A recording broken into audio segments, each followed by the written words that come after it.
Analysis now with Martin Plaut. He is an author and Africa analyst at the Institute of Commonwealth Studies. He joins us now from London. Really good to have you with us, Martin. Firstly, what do you make of the Tigrayan rebels' latest announcement here that they're ready for a ceasefire? Is this a positive sign? Oh, it is positive. I mean, there are still many hurdles to be overcome. This is probably the third round of at least contacts, direct contacts. But a plane was sent to Mekelle, the Tigrayan capital, and they picked up the negotiators. The negotiators are themselves some pretty tough people. They are General Tzadkan, who is the military mastermind behind the Tigrayan offensives, and Getachew Reda, who is himself a former spokesman for Ethiopia, but now a spokesman for the government of Tigray.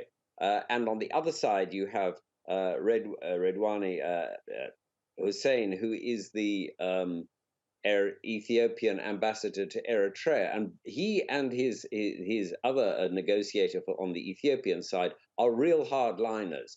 But in a sense, that's a good sign. What you want to do is to get the real tough men around the table and see what they can hammer out. But there's a huge gap between them to be overcome if this is to succeed. Yes, explain to us what that gap is exactly. What are both sides looking for in a potential peace deal? Well, there really are three huge issues. The first one is what happens to Western Tigray.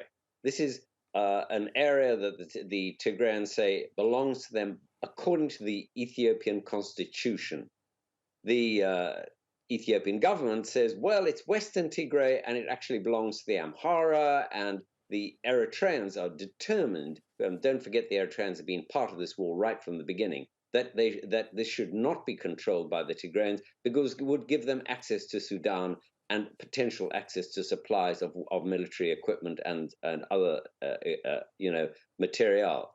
The second, so that is a huge issue. The second one is that all troops, foreign troops, should leave the soil of Tigray. But the problem is it's not clear where that soil is, because the Boundary Commission, which was established after the last war between Ethiopia and Eritrea, gave certain areas of Tigray to Eritrea, and certain areas of Eritrea to Tigray or to Ethiopia. So these are really complicated and a really big issue. The third one is the disarming. You cannot expect that the Tigrayans will allow their weapons to be taken away from them. They would then be crushed.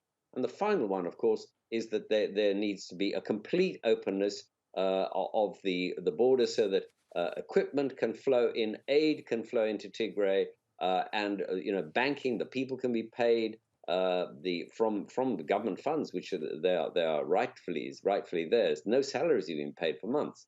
Now, if that can happen, then we can get peace. But we're a long way away from that.